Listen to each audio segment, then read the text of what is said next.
Hi guys, welcome to mini vlog. City ಲೈಫಿಂದ ಸ್ವಲ್ಪ break ಹಾಕಿ ನಾವು ಹೋಗಿದ್ದು ನಮ್ಮ ಅಜ್ಜಿ ಮನೆ ಪ್ರಿಯಪಟ್ನಾಗೆ. ಮಾರ್ನಿಂಗ್ ಎದ್ದ ತಕ್ಷಣನೇ ಮನೆ ಸುತ್ತಲಿಕ್ಕೆ ಅಂತ ಹೋದ್ವಿ. ನೋಡೋಣ ನಮ್ಮ ಹಳ್ಳಿಯಲ್ಲಿ ಏನೇನಿದೆ ಅಂತ. ಮಾವಿನಕಾಯಿ ಅಂತೂ ಮರದಲ್ಲಿ ತುಂಬಾ ಬಿಟ್ಟಿತ್ತು. ನೋಡಿದ ತಕ್ಷಣ ಫುಲ್ ಖುಷಿ ಆಗ್ಬಿಡ್ತು. ಅಂಡ್ ಅದ್ರಲ್ಲೂ ಪಕ್ಕದಲ್ಲೇ ಹಲಸಿನ ಹಣ್ಣ್ ಮರ ಕೂಡ ಇತ್ತು. ಅದ್ರಲ್ಲೂ ಅಷ್ಟೇ ಕೆಳಗಿಂದನೇ ಹಲಸಿನಕಾಯಿ ಬಿಟ್ಟಿತ್ತು. ಹಾಗೆ ಅವಕೋಡೋ ಮರ ಕೂಡ ಇತ್ತು. ನಾವು ಸಾಮಾನ್ಯವಾಗಿ ಬಟ ಫ್ರೂಟ್ ಅಂತ ಕರಿತೀವಿ. ಕನ್ನಡದಲ್ಲಿ ಇದನ್ನ ಬೆಣ್ಣೆ ಹಣ್ಣು ಅಂತಾನೂ ಕರೀತಾರೆ. ಹಾಗೆ ದಾಳಿಂಬೆ ಮರ ಕೂಡ ಇತ್ತು. ಇವನ್ ಪಪಾಯ ಮರ ಕೂಡ ಇತ್ತು. ನೋಡಿ ನಮ್ಮ ತಾತ ಮರ ಕತ್ತಿ ಮಾವಿನಕಾಯಿ ಕುಯ್ದಿರ್ಕೊ ಹೆಕ್ಕಿ ಹಾಕ್ತಾನೆ.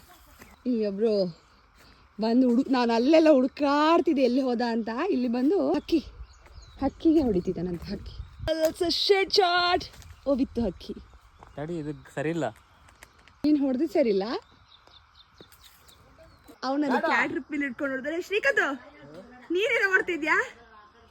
ಇವನಿಲ್ಲಿ ರಾಮ್ಫಲ ಮರ ಹತ್ತಿ ಕೊಕ್ಕೆಲಿ ಎಳೆ ಕುಯ್ಲಿಕ್ಕೆ ಟ್ರೈ ಮಾಡ್ತಿದ್ದಾರೆ. ಈಗ ಅಲ್ಲಿ ಸಿಗ್ಲಿಲ್ಲ ಅಂತ ಇಲ್ಲಿ ಬಂದು ಒಬ್ಬ ಕುಯ್ತಿದ್ದಾನೆ. ಬಟ್ ಇಲ್ಲಿ ಸಕ್ಸಸ್. ಇಲ್ಲಿ ನಮ್ಮ ತಾತ ಕಡಿತಾ ಇದ್ದಾರೆ.